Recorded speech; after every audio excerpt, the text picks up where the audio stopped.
आपल्या समाजात व्हर्जिनिटी या विषयाभोवती खूप सारे गैरसमज, भीती व अपेक्षा जोडलेल्या दिसतात. तू व्हर्जिन आहेस का? हा प्रश्न अनेक मुलींना आयुष्यात कधीतरी ऐकायला मिळतो. मग खरंच व्हर्जिनिटी म्हणजे नेमकं काय?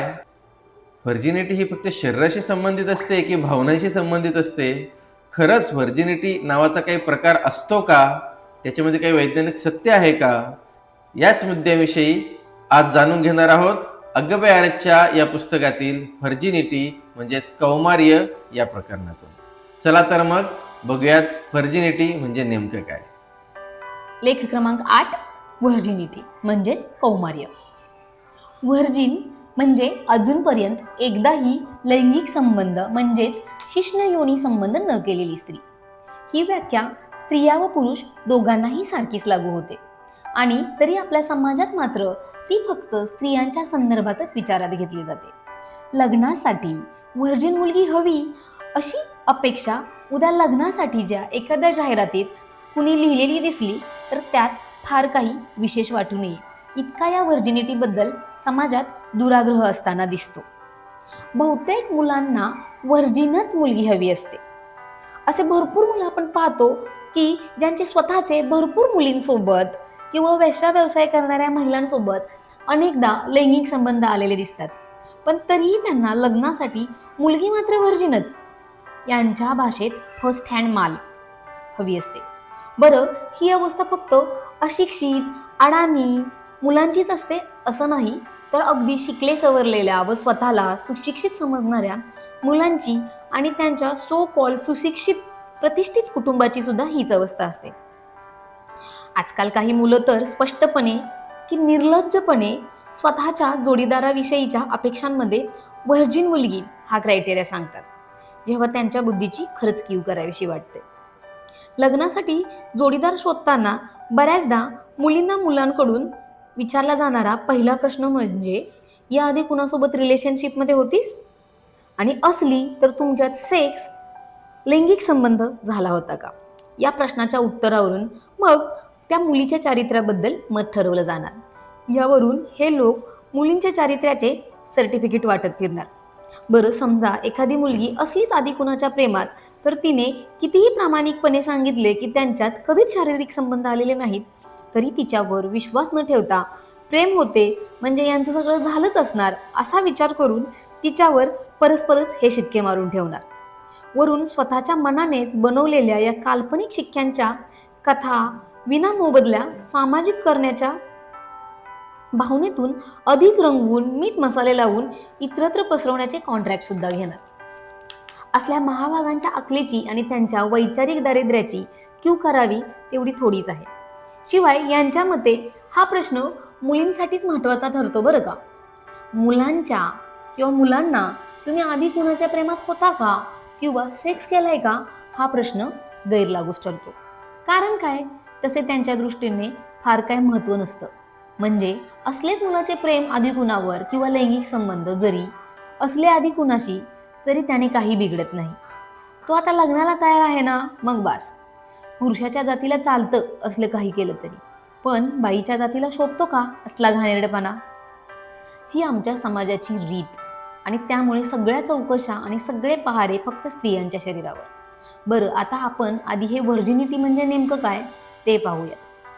स्त्रीचे जनेंद्रिय म्हणजेच योनी, त्याला इंग्लिशमध्ये व्हाजायना असे म्हणतात. पुरुषाचे जनेंद्रिय म्हणजे लिंग, त्यालाच आपण इंग्रजीमध्ये पेनिस असे म्हणतो.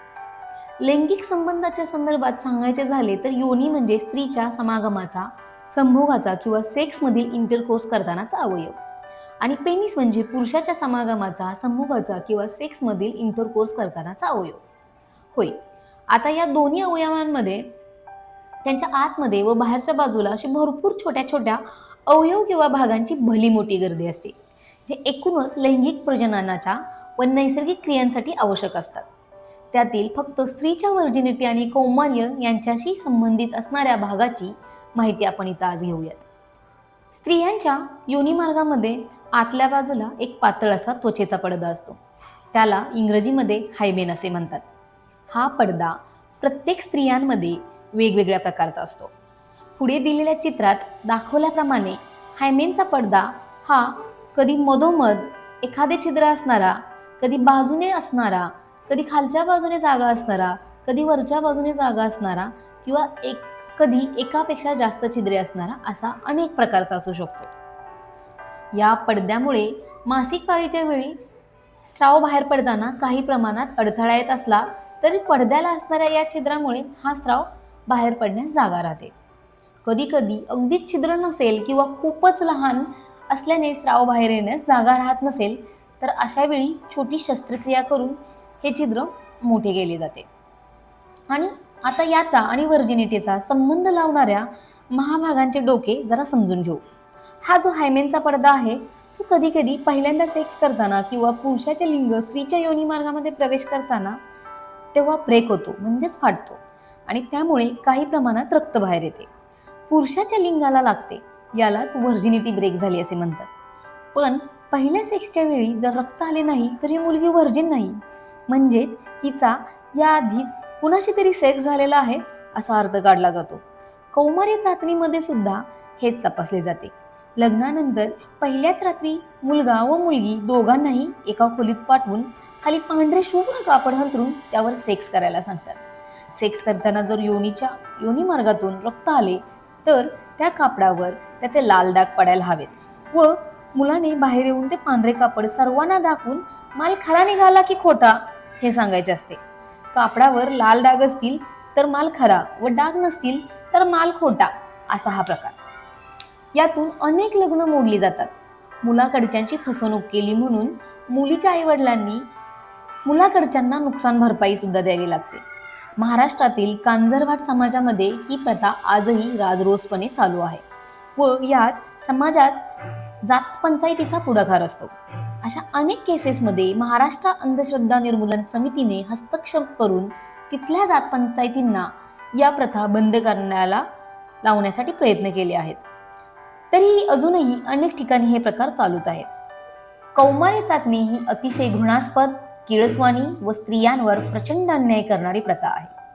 त्यामुळे ही प्रथा पाळणाऱ्या सर्वांना कायद्याने शिक्षा व्हायलाच हवी व ही प्रथा लवकरात लवकर संपुष्टात यायला हवी. पण या व्यतिरिक्तही अशी प्रत्यक्ष चाचणी जरी घेत नसले तरी व्हर्जिनिटीच्या नावाखाली अशा कौमार्य भंगाच्या कल्पना मनात बाळगणारे अनेक स्त्री पुरुष आपल्या आजूबाजूला सुद्धा आहेत. आपणही त्यातले एक आहोत का हा प्रश्नही हे वाचणाऱ्या प्रत्येकाने आधी स्वतःच्या मनाला विचारायला हवा आणि मग आपल्या आजूबाजूच्या लोकांना सुद्धा.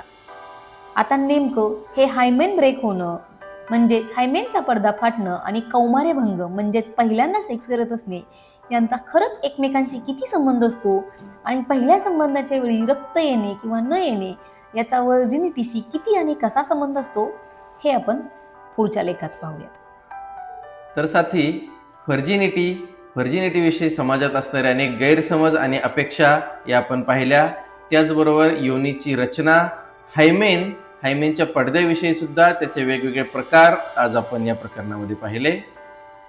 नक्की व्हर्जिनिटी आणि हायमेन यांचा काही संबंध आहे का, किंवा हा हायमेन ब्रेक होणं म्हणजे व्हर्जिनिटी ब्रेक होणं असं खरंच असतं का, यामागचं नेमकं सत्य काय आहे, हे सगळ्या गोष्टी आपण पुढच्या प्रकरणामध्ये पाहणार आहोत. तर अशाच वेगवेगळ्या विषयांवर माहिती मिळवण्यासाठी जोडून राहा मैत्रकुल सोबत. धन्यवाद.